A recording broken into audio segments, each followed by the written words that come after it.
May mga lalaking kahit hindi gwapo, hindi mayaman, at hindi sikat, pero bakit parang hindi sila maalis sa isip ng babae? Yung tipong kahit anong gawin ni girl, busy siya, may kausap siya, may bagong nililigawan. Babalik at babalik pa rin ang isip niya sa lalaking yon, parang kanta ni Adi. Kahit di mo sinasabi, alam kong ako'y hinahanap mo pa rin. Tanong, anong meron sa lalaking yon? Bakit may mga lalaki na hinahanap-hanap kahit tapos na ang lahat? Bakit may mga lalaki na kahit wala sa paligid, parang naririnig mo pa rin ang boses nila sa isip mo?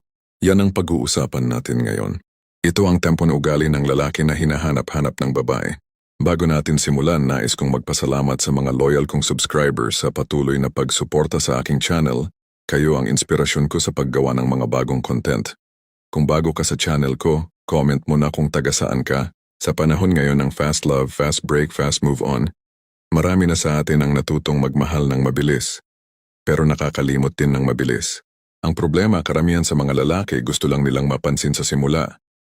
Pero pag nakuha na nila ang atensyon, wala na silang laman sa loob. Madaling magpa-cute, madaling magpa-fall. Pero mahirap maging lalaking may impact. Kumbaga sa kape, maraming instant coffee ngayon. Pero iba pa rin yung aroma at tapang ng kape na matagal mong pinaghintay. Ganon din sa lalaki. Madaling magustuhan, pero mahirap hanap-hanapin. Maraming babae ang nagiging attached hindi dahil sa hitsura, kundi sa presensya. Hindi dahil sa sweet words, kundi sa konsistensya ng ugali. Isipin mo to. May lalaki siyang nakilala online. Ang galing mag-text, laging sweet, laging present. Pero pag nagkita na sa personal, parang ibang tao. Tahimik, walang koneksyon at walang lalim. O kaya naman may lalaking puro paandar. May flowers, may pabango, may good morning babe araw-araw. Pero nung nagka-problema si girl sa pamilya niya, wala man lang mensahe ng suporta. Sa huli, hindi na siya hinahanap. Kasi ang mga babaeng seryoso hindi naghahanap ng paandar. Naghahanap sila ng lalim. Lalim sa ugali. Lalim sa pagtrato. Lalim sa koneksyon. Ang tanong, ano ba yung mga ugaling yon na kahit lumipas ang panahon, kahit may bagong lalaki sa buhay niya, ikaw pa rin ang maalala niya? Yung lalaking marunong makinig, hindi lang marunong magsalita. Sa panahon ngayon, bihira na ang lalaking marunong makinig ng totoo. Hindi yung nag-aantay lang ng turn niya para sumagot, kundi yung nakikinig para maintindihan. Ang babaeng hinahanap mo, hindi kailangan ng lalaking puro advice. Minsan gusto lang niya ng lalaking tahimik, pero ramdam niyang nakikinig. Kasi sa bawat buntong hininga ng babae may kwento yan. At kapag marunong kang makinig, mas nagiging malapit siya sa'yo. Hindi dahil sa mga salita mo, kundi dahil sa presensya mo. Ang babae parang dagat. Kapag marunong kang makinig, parang nagiging tahimik ang alon niya. Pero kapag puro ikaw ang ingay, lalakas ang alon at sasabunin ka ng emosyon niya. Example, si Mark at si Angela. Si Mark laging may sagot sa bawat problema ni Angela. Pero si Jay, tahimik lang, nakikinig lang. Pero guess what? Si Jay ang mas namimiss ni Angela. Kasi kay Jay, naramdaman niyang ligtas siyang magsalita. Ang mga babae hindi mo kailangang laging sagutin. Minsan gusto lang nila ng lalaking marunong sumabay sa katahimikan. Ito yung lalaking kalmado sa gitna ng gulo. Ito yung lalaking hindi madaling magpadala sa emosyon. Yung kahit may argument na, hindi siya sumisigaw, hindi siya nagbabatuhan ng salita, kalma lang. Ang babaeng hinahanap-hanap ka, hindi dahil sa mga regalo mo kundi sa peace na dala mo. Sa mundo ng modern dating na puno ng drama, screenshot, selos, at trust issues, ang lalaking kalmado, parang oasis sa disyerto, rare. At kapag naranasan ng babae ang ganong klase ng energy, mahirap kalimutan, parang ulan sa tag-init. Hindi mo araw-araw makikita pero pag dumating, ramdam mo ang gaan. Example, kapag nag-aaway kayo sa chat, hindi siya agad nagre-reply ng wag. Instead, sasabihin niya, okay, I understand you. Balikan natin to pagkalma na tayo. Boom. Para sa babae, ibang klase to. Kasi sanay na siya sa lalaking laging gusto ng sagutan. Pero ikaw, pinipili mong ayusin, hindi palalain. At tandaan, ang kalmadong lalaki laging nakaka-addict. Kasi sa kanya, nararamdaman ng babae ang seguridad. At once na maramdaman ng babae na safe siya sa'yo, ikaw na ang pahingahan niya. Crew, yung lalaking may paninindigan, pero marunong rumespeto. Hindi mo kailangang maging macho alpha para maramdaman ng babae na lalaki ka. Kailangan mo lang ng paninindigan. At hindi yung paninindigan na puro pride, kundi yung paninindigan na may respeto. Example, Kapag may issue, hindi ka tumatakbo. Hindi ka nagka-ghost. Hindi mo siya biglang binablock para lang magpahinga. Kasi alam mong ang respeto, hindi nasusukat sa katahimikan kundi sa paraan ng pagharap. May mga lalaking matapang lang pag online. Pero pagharapan na, tiklop. Ang babaeng hinahanap-hanap ka, gusto niya ng lalaking kaya niyang sandalan, hindi lang kapag sweet kundi kapag may bagyo na. Parang pader. Hindi sumisigaw pero nandyan lang. Tahimik pero matatag. Kasi ang babae hindi naghahanap ng perfecto. Naghahanap siya ng matino. Hindi mo kailangang maging perfecto para hanap-hanapin ka. Minsan sapat na yung marunong kang manahimik kapag galit siya, marunong kang makinig kahit hindi mo siya maintindihan, at marunong kang manatili kahit madali na lang umalis. May kilala ka bang lalaking simpleng magsalita pero parang may tama sa dibdib mo? Yung hindi gwapo sa unang tingin. Pero habang nakakausap mo, mas gumagwapo. Yung tipong tahimik lang, pero may lalim ang mga salita. Parang dagat na hindi mo kayang sukatin. Yan ang isa sa mga ugali ng lalaki na hinahanap-hanap ng babae, yung lalaking may lalim. Sa panahon ngayon ng mga flex culture, kung saan lahat nagmamadaling magpakitang gilas. Bihira na yung lalaki na marunong manahimik pero may laman. Karamihan ng lalaki ngayon, puro pa-impress. Yung iba, gusto lang magmukhang high value pero wala namang laman sa loob. Puro forma pero kapag kinausap mo, puro generic. Kamusta? Anong ginagawa mo? Ingat ka ha? Walang lalim, walang koneksyon. Tandaan mo, hindi nahuhulog ang babae sa pogi, nahuhulog siya sa lalim. At kung wala kang lalim kahit gaano ka pa kagwapo o kayaman, magiging temporary lang ang attraction. Kasi oo, pwede kang magustuhan sa una dahil sa forma, pero sa huli hahanapin ng babae yung lalaking may isip, puso at pananaw. Maraming babae ang napagod na sa mga lalaking mababaw. Yung tipong sa una sweet, sa dulo gasgas, sa una thoughtful, sa dulo ghost. Kasi wala namang laman ang intensyon. Puro laro, walang direksyon. Isipin mo to, para kang libro. Kung ang cover mo lang ang maganda pero ang laman ay puro blank pages, paano siya mababasa? Paano siya maiengganyo? Hindi siya magtatagal sa iyo kasi wala siyang matutunan, wala siyang maramdaman. Ang babae kahit gaano pa siya kalakas, naghahanap pa rin ng lalaking kayang kausapin hindi lang ang katawan niya, kundi pati kaluluwa niya. Yung marunong makinig, yung marunong magtanong ng may malasakit. Yung kapag nagsalita hindi kailangan malakas ang boses. Kasi ramdam mo ang bigat ng sinabi. Yan ang lalaking hindi lang crush, kundi maaalala paano ka magiging lalim type na lalaki. Matutong makinig hindi lang sumagot. Kasi karamihan ng lalaki, nakikinig lang para makabawi, hindi para makaunawa. Pero yung lalaki na tunay na nakikinig, ramdam ng babae yon. Kasi bihira na yon ngayon. Magkaroon ng prinsipyo. Ang lalim ay hindi lang sa dami ng alam, kundi sa tibay ng paninindigan. Kapag may paniniwala ka at kaya mong panindigan kahit hindi uso, mas nagiging interesting ka. Kasi sa panahon ngayon ng mga go with the flow, rare ang may paninindigan. 3. Huwag mong ikahiya ang pagiging mahina minsan. Hindi pagiging lalim ang pagyabang. Ang lalim, marunong umamin kapag nasasaktan, pero hindi nagpapadala sa emosyon. Stoic pero may puso. Tahimik, pero marunong magparamdam sa tamang paraan. 4. Maging curious. Ang lalim ng isang lalaki nakikita sa mga tanong niya, hindi sa sagot. Kasi kapag marunong kang magtanong, ibig sabihin interesado ka. At kapag interesado ka, nakikita ng babae na hindi lang katawan ang gusto mo, pati isip niya. Isipin mo ang sarili mo bilang kape. Maraming kape sa mundo. May instant, may brewed, may espresso. Pero bakit may mga babae na kahit saan magpunta, babalik sa isang coffee shop lang? Kasi doon nila natagpuan yung tamang timpla. Hindi matabang, hindi mapait, sakto, at may lalim ng lasa. Ganon din sa lalaki, hindi mo kailangang maging perpekto. Ang kailangan mo lang ay maging totoo pero may lalim. Ang tunay na lalim ng lalaki, hindi nasusukat sa dami ng babae sa buhay niya, kundi sa kakayahan niyang alagaan ang puso ng isa. May mga lalaki kasing marunong manligaw, pero hindi marunong mangalaga. Maraming alam sa laro pero walang alam sa pagmamahal. At ito ang masakit. Yung mga babaeng dati gusto lang ng gwapo, ngayon gusto na ng tahimik pero matino. Tingnan mo mga relasyon sa panahon ng Tinder at IG DMs.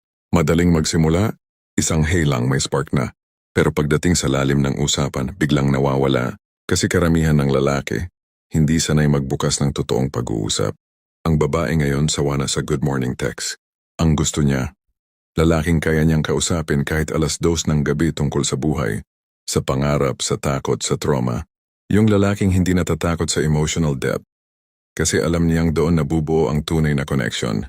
Ugali number 4, may empatiya, hindi lang simpatya. Maraming lalaki ang marunong magsabi ng, oh, kawawa ka naman. Pero kakaunti ang marunong magsabi ng, naiintindihan ko, andito lang ako. Magkaiba yon. Ang babae hindi laging naghahanap ng solusyon. Minsan gusto lang niya ng lalaking marunong makiramdam. Yung hindi takot sa emosyon ng babae, kundi kayang saluhin yun ng hindi naaapektuhan ng sarili. Yun ang lalaking hinahanap-hanap ng babae. Kasi sa panahon ng mga emotionally unavailable, bihira yung lalaking emotionally stable. Ugali number 5, marunong tumawa, pero marunong din magseryoso. Ang sense of humor ay magnet, pero ang balance yun ang glue. Maraming lalaki nakakatawa, pero hindi marunong magseryoso kapag kailangan. Ang babae gusto niya ng lalaking kayang magpatawa, pero kayang ding magpakalma kapag may problema. Yung kaya niyang gawing magaan ang bigat, pero kaya rin niyang harapin ang bigat kapag panahon na.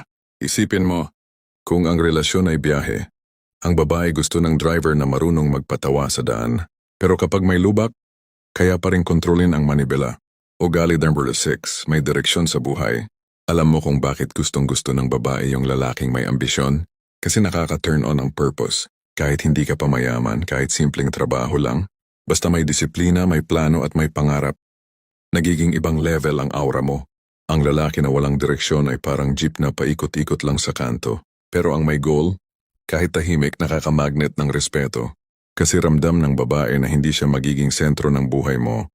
Kasama lang siya sa direksyon mo. At yun ang gusto ng mga babae. Yung lalaking hindi dependent kundi may sariling daan at willing siyang isama ka doon. Ang babae hindi naghahanap ng lalaki na perpekto, hinahanap niya yung may direksyon kasi gusto niyang sumama sa biyahe hindi sa paikot. Kapag may plano ka sa buhay, nagiging stable ka sa emosyon. At kapag stable ka, mas nagiging ligtas ang babae sa iyo kasi alam niyang hindi mo siya gagamitin bilang distraction, kundi inspiration. Maraming babae ang nasaktan hindi dahil sa lalaki na walang pera, kundi sa lalaking walang plano. Kasi pera pwede mong kitain, pero direksyon, dapat galing sa loob mo. Kaya kung gusto mong hanap-hanapin ka ng babae, huwag kang puro sweet talk, ipakita mo yung progress talk. Huwag puro pangarap sa chat, ipakita sa kilos. Hindi kailangan bongga, kailangan lang may growth.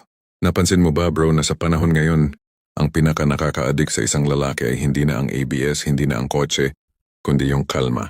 Yung tipong kahit anong drama ng babae, kahit anong issue sa paligid, hindi siya natitinag. Tahimik lang pero ramdam mong buo. Hindi niya kailangang sumigaw para maramdaman mong matatag siya. Ito ang isa sa pinakamalakas na ugali ng lalaki na hinahanap-hanap ng babae. Emotional na intelligence at self-control, karamihan ng lalaki. Kapag may problema sa relasyon, ang unang ginagawa, nagagalit, nagre-react o di kaya biglang nagdi-distance. Yung tipong konting tampuhan lang, biglang fine, okay, o kaya sin zone. Hindi dahil hindi siya marunong magmahal, kundi kasi hindi niya alam paano mag-handle ng emosyon. At yan ang nakaka-turn off sa babae. Kasi ang babae likas na emosyonal, pero ang gusto niya, hindi yung lalaking mas emosyonal pa sa kanya. Gusto niya ng balanse. Isipin mo, kung pareho kayong nag-aalab sa emosyon, walang magpapatay ng apoy. Pero kapag kalmado ka, ikaw yung tubig na nagpapahupa ng gulo. Maraming babae ang napagod na sa lalaking roller coaster. Yung isang araw sweet, kinabukasan malamig. Yung kahapon ang saya, ngayon biglang block. Sawa na siya sa lalaki na kapag may tampuhan, biglang naglalasing. O kaya nagpo-post ng sad boy quotes sa Facebook. Kasi para sa babae hindi na cute yun. Immature na yun. Ang babae gusto ng lalaking kaya niyang sandalan, hindi sandigan sa kalat. Yung tipong kahit umiiyak siya, kaya mong tumahimik lang, hindi para deadmahin siya, kundi para damhin siya. Kasi minsan, hindi kailangan ng babae ng sagot, kailangan niya lang ng presence ng lalaking kalmado. At yun bro, yun ang hindi madaling makuha. Paano ba maging emotionally intelligent na lalaki? Huwag kilalanin ang sarili mong emosyon. Ang tunay na lakas ay hindi sa kung gaano katigas ang dibdib mo, kundi sa kung gaano mo kakilala ang sarili mo. Kapag alam mong galit ka, lungkot o inis, hindi mo kailangang itago. Pero kaya mong i-control kung paano mo ipapakita. Yung kalmado sa labas pero aware sa loob. Yun ang tinatawag na self-mastery. Ang taong marunong magpigil sa sarili, siya ang tunay na malakas. Sabi nga ni Seneca, 2. Huwag mong gawing labasan ang babae ng galit mo. Kasi madalas hindi naman siya ang problema. Pero siya ang unang natatamaan. Kung pagod ka, sabihin mo. Kung kailangan mo ng oras, humingi ka. Pero huwag mo siyang ipanish sa katahimikan. Ang babae ay hindi kontrabida. Kadalasan gusto lang niyang maintindihan ka. 3. Pumili ng laban. Hindi lahat ng issue kailangan labanan. Minsan, ang maturity ay yung marunong kang umatras kapag walang sense ang away. Hindi dahil duwag ka, kundi dahil marunong kang pumili kung kailan ka lalaban at kailan ka tatahimik. Hindi lahat ng tama kailangang patunayan. Minsan kailangan mo lang ng katahimikan para manalo. Ang lalaking may self-control ay parang dagat. Tahimik sa ibabaw pero sa ilalim, malalim. Hindi mo kailangang makita ang alon para maramdaman ang lakas niya. Kasi alam mong kahit malakas ang bagyo, hindi siya basta bumabaha. Samantalang ang lalaking walang self-control, parang basong tubig. Konting kalabit, tapon agad. Kaya kung gusto mong hinahanap-hanap ka ng babae, maging dagat, hindi baso. Ang babae, hindi nahuhulog sa lalaking marunong sumigaw. Nahuhulog siya sa lalaking marunong manahimik sa gitna ng gulo. Kasi sa panahon ngayon ng puro drama at away na naman, ang pinaka-sexy sa lalaki ay yung hindi nagpapanik. Yung kalmado kahit binabato na siya ng, bakit di ka nagre-reply? Yung hindi niya kailangang makipagsagutan para mapatunayan na tama siya. Kasi alam niyang sa dulo, ang katahimikan niya ang panalo niya. Tingnan mo mga relasyon ngayon sa social media. May away, post agad. May tampuhan, story agad. May tampo, tweet agad ng di mo na ako mahal. Pero ang lalaki na hinahanap-hanap ng babae, yung hindi kailangang i-broadcast ang emosyon niya. Tahimik lang, disente. Pero ramdam mong marunong siyang magmahal ng may respeto. Kasi bro, sa mundo ng public relationship, ang privacy at control ay nagiging rare. At kung ikaw yung tipo ng lalaking hindi kailangan ng validation, magiging addicting ka sa babae. Kasi sa gitna ng ingay, ikaw ang tahimik niyang pahinga. Ugali 7, hindi mapanghusga. Ang babae gusto ng lalaking kaya niyang mag-open up nang hindi natatakot ma-judge. Yung tipong kahit sabihin niya ang mga pagkakamali niya, hindi mo siya titingnan bilang madumi o mali. Titingnan mo siya bilang tao at tatanggapin mo pa rin. Kasi bro, lahat ng babae may dalang takot, trauma, insecurities. Pero bihira ang lalaking kaya niyang makinig ng walang panghuhusga. At kapag nakita niya yun sa'yo, hindi lang respeto ang ibibigay niya, pati tiwala. Ang babae nagiging totoo lang kapag naramdaman niyang ligtas siya sa harap mo. Kung marunong kang gumawa ng ganong space, magiging kalmado siya sa presensya mo. At kapag kalmado siya sa iyo bro, hindi ka na mawawala sa isip niya. Pero karamihan ng lalaki kabaliktaran. Kapag may inamin yung babae, nagre-react agad. Nagkamali ka? Di wag na tayo. May ex ka pa rin? Hala, red flag. Ganyan ang lalaking hindi pa tapos sa sarili niya. Kasi ang taong puno ng insecurity, laging naghahanap ng mali sa iba. Pero ang lalaking buo marunong umintindi. Kaya kung gusto mong hanap-hanapin ka ng babae, maging safe space, hindi war zone. Ugali or 8, consistent at mapagkakatiwalaan. Consistency bro na yun ang tunay na love language ng babae. Hindi yung big gestures lang kundi yung maliit na bagay na paulit-ulit mong ginagawa. Yung hindi mo siya pinaparamdam na espesyal lang siya kapag may oras ka. Kundi kahit busy ka, alam niyang may puwang siya. Maraming lalaki malakas sa umpisa pero nawawala sa gitna. Lumalambot pag nakuha na. Pero ang lalaking consistent, kahit gaano katagal, steady pa rin. Kaya siya ang hinahanap-hanap. Ang babae hindi naghahanap ng perfect, gusto lang niya ng totoo. Araw-araw. Ang consistency ay parang araw. Hindi mo siya laging napapansin. Pero nandyan siya araw-araw. At kapag nawala siya, dun mo lang marirealize kung gaano siya kahalaga. Ganon din ang lalaki na consistent. Hindi man siya sobrang expressive pero siya yung tipo ng lalaki na hindi mo kailangang tanungin kung mahal ka pa niya. Kasi kita sa gawa. Sa mundo ng mga talking stage at ghosting, ang pinaka nakaka-addict na lalaki ay yung consistent kahit walang label pa. Yung hindi nawawala kapag di na exciting. Yung hindi nagbabago kapag dumaan na sa totoo. Yung kahit may tampuhan marunong pa rin bumalik. Ang babae gusto niya ng lalaking reliable. Yung alam niyang hindi siya iiwan sa gitna ng ulan. Kasi marami ng lalaki ang dumating. Pero kaunti lang ang nanatili. Ugali na ring 9. Marunong magbigay ng espasyo. Ito ang isa sa pinaka-underrated traits na gustong-gusto ng babae. Yung lalaking hindi seloso, hindi clingy, hindi needy. Yung may tiwala, kaya niyang hayaan kang maging ikaw. Kasi sa totoo lang bro, ang sobrang paghawak ay hindi pagmamahal, takot yun. At ang takot nakakasakal. Kapag marunong kang magbigay ng space, hindi ka niya iiwasan na babalikan ka niya. Kasi alam niyang mahal mo siya ng may respeto, hindi kontrol. Ang tunay na pag-ibig hindi nangungulit. Nandyan lang pero hindi nakakadena. Ipawasibay ka may parang ibon. Kung sobrang higpit mo, mamamatay siya. Pero kung bibigyan mo ng espasyo, babalik siya. Kasi alam niyang ligtas ang pugad mo. Kaya yung lalaking marunong magtiwala, nagiging kakaiba. Kasi sa panahon ng mga insecure, siya yung confident. At ang confidence na walang kayabangan, yun ang talagang hinahanap ng babae. Hindi mo kailangang bantayan ang taong sayo talaga. Maraming babae ang nasakal dahil sa lalaking seloso, possessive, paranoid. Pero kapag ikaw yung lalaking marunong magtiwala, ramdam niyang malaya siya, pero mahal pa rin. At kapag ang babae naramdaman na malaya siya sayo, pero sigurado sayo, hindi ka na niya kakalimutan. Kasi bihira yun. Ugali number 10 may paninindigan pero marunong umintindi. Ang lalaki na may paninindigan ay katulad ng puno. Matatag nakatayo kahit anong bagyo.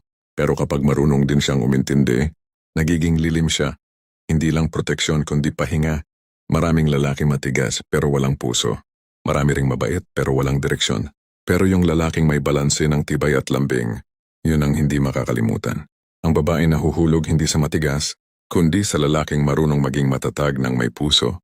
May kilala ka bang lalaking kahit wala na parang nandyan pa rin?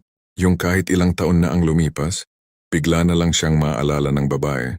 Sa kanta, sa amoy ng kape, o sa mga simpleng bagay na dati nilang ginagawa. Bakit ganun? Kasi hindi lahat ng lalaki na minahal, nakakalimutan. Pero yung lalaking nagmarka sa emosyon ng babae, yun ang hinahanap-hanap kahit wala na. At karamihan sa mga lalaking yun, may tatlong lakas na bihirang matagpuan sa isang tao. Humor, lalim at maskulinong presensya. Ito ang tatlong katangian na hindi lang nakakaakit, kundi nakakadik. Maraming lalaki ngayon puro cool image lang. Yung tipong puro abs, puro drip, puro TikTok dance. Pero kapag kinausap mo, walang direksyon. Kapag nagka-problema, biglang ghost. Kapag seryosohan na, biglang tahimik. Ang resulta? Madaling magustuhan pero madaling kalimutan. Ang babae, kahit anong sabihin natin, hindi lang puso ang ginagamit, pati isip. At kapag naramdaman niyang wala kang lalim, wala kang humor, at wala kang presence, hindi ka tatagal sa isip niya. Isipin mo to bro. May dalawang lalaki sa buhay ng babae. Yung isa gwapo pero boring. Yung isa hindi ganon kagwapo pero nakakagaan ng loob. Alin ang pipiliin niya? Siyempre yung pangalawa. Kasi ang babae, hindi lang naghahanap ng spark. Naghahanap siya ng comfort, tawa at peace. Minsan nga, hindi niya alam kung bakit hinahanap-hanap ka niya. Pero kasi kapag kasama ka niya, hindi mabigat ang mundo. At yan ang sikreto ng mga lalaking hindi makalimutan. Hindi dahil perfect sila, kundi dahil pinagaan nila ang bigat ng loob ng babae.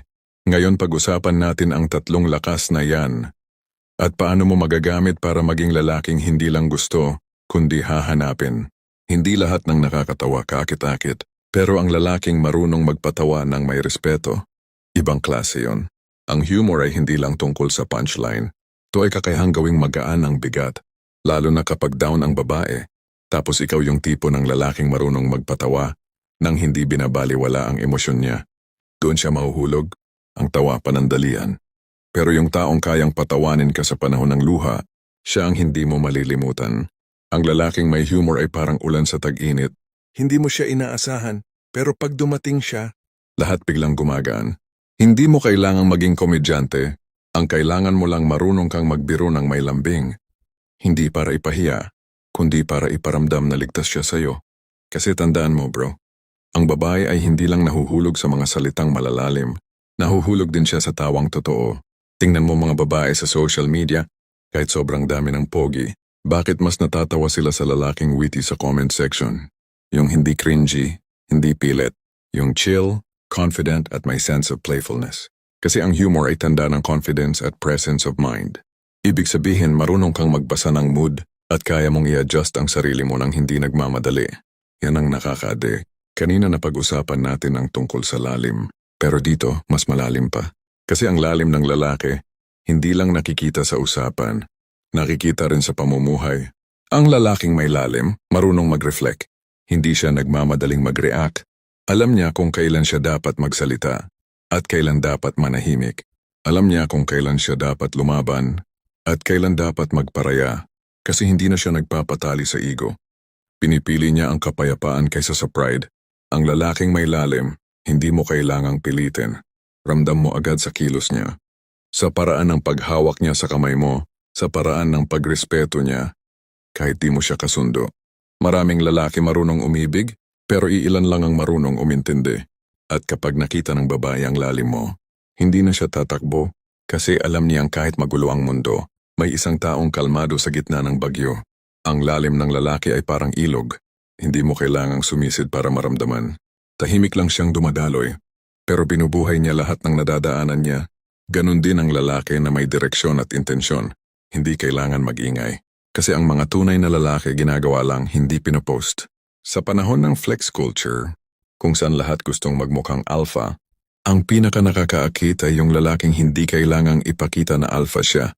Tahimik, may disiplina. Ginagawa ang dapat, hindi dahil gusto ng iba, kundi dahil alam niyang yun ang tama. Yung tipo ng lalaki na kahit hindi mo makita araw-araw, ramdam mong may ginagawa siya. At kapag bumalik siya, hindi na siya pareho. Mas malalim, mas buo. Maskulinong presensya. Ito ang isa sa pinakamisteryosong katangian ng lalaki na nakakaadik sa babae. Yung presensya. Hindi kailangan ng maraming salita. Hindi kailangang magpa-impress. Pero pag dumating siya, ramdam mo, yung aura niya kalmado pero matatag. Yung tindig niya simple pero confident. Yung boses niya hindi malakas pero mabigat. Ang babae ay likas na intuitive. Nararamdaman nila kung may direksyon at disiplina ang lalaki. At kapag naramdaman nila yon, hindi mo na kailangang sabihin na ako ang lalaki mo. Kasi ramdam na nila. Ang lalaki hindi nasusukat sa ganda ng katawan, kundi sa tibay ng loob. Hindi sa dami ng babae, kundi sa kakayahang magpanatili ng isa. Ang tunay na maskulinong presensya ay hindi sigaw, kundi katahimikan na may bigat. Hindi ito tungkol sa pagiging dominant, kundi sa pagiging grounded. Ang presensya ng lalaki ay parang poste ng bahay. Hindi mo siya laging napapansin, pero pag nawala siya, guguho ang bubong. Ganon ka dapat. Tahimik lang pero matatag. Hindi mo kailangang maging bida para maging mahalaga. Kasi minsan, ang babae hindi naghahanap ng knight in shining armor. Ang hinahanap niya, isang sandigan na hindi natitinag. Kapag pinagsama mo ang tatlong yan, nagiging complete package ka. Hindi dahil sa forma mo, kundi dahil sa vibe mo. Yung tipong kaya mong patawanin ng babae, pero kaya mo ring kausapin ng seryoso. Yung hindi ka insecure kapag lumalayo siya, kasi alam mong babalik siya dahil buo ka. At sa panahon ngayon ng mga lalaki na laging nag-a-adjust para magustuhan, ang lalaking grounded, funny at may lalim ay nagiging rare. At lahat ng rare hinahanap-hanap, pero karamihan ng lalaki hindi pa buo. Yung iba puro patawa, pero walang direksyon. Yung iba sobrang lalim, pero sobrang seryoso. Yung iba naman macho, pero walang puso. Kaya kung gusto mong maging lalaking hinahanap-hanap ng babae, dapat alam mo kung paano balansihin ang tatlong lakas na yan. Humor para mapagaan ang loob, lalim para manatili sa isip, presensya para manatili sa puso. Paano maging lalaking hindi makalimutan, alaga ng kalmado mo. Kapag kalmado ka, nakakahawa yon. Kaya mong gawing ligtas ang babae kahit magulo ang mundo niya. 2, mag-invest sa sarili. Maging lalaking may direksyon, hindi lang relasyon. Kapag may goal ka, nagiging natural ang respeto ng babae sa'yo. 3, maging mapagpatawa pero marunong ding umintindi. Yung kaya mong mag-joke pero alam mong kailan seryoso. Yung tawa mo hindi pang flirt lang, pang heal din, panindigan ng salita. Kung sinabi mong nandyan ka, dapat kahit mahirap nandyan ka. Kasi sa panahon ngayon, bihira na ang lalaking consistent sa pangako. 5, maging presence, hindi pressure. Hayaan mong maramdaman ng babae na malaya siya kahit mahal mo siya. Yun ang lalaking hindi nakakulong sa ego. Ang lalaki hindi kailangang perpekto para mahalin. Kailangan lang niyang maging totoo. Sa kilos, sa salita at sa presensya. Kasi sa dulo bro, ang babae hindi lang naakit sa hitsura mo. Nahuhulog siya sa pakiramdam na ligtas. Masaya at buo siya kapag kasama ka. At kung kaya mong ibigay yan, kahit anong mangyari hahanapin at babalikan ka niya. Kung gusto mong maging lalaking hindi lang gusto, kundi hinahanap-hanap, simulan mong ayusin hindi lang itsura mo, kundi enerhiya mo. Kasi sa dulo ng lahat, ang tunay na karisma ng lalaki ay hindi nasa labas, nasa loob. Kung may natutunan ka sa video na to, huwag mong kalimutang i-like, i-share at mag-comment ng gusto kong maging lalaking hinahanap-hanap. At syempre, subscribe para sa mas marami pang real talk, diskarte at stoic mindset na pangmodernong lalaki.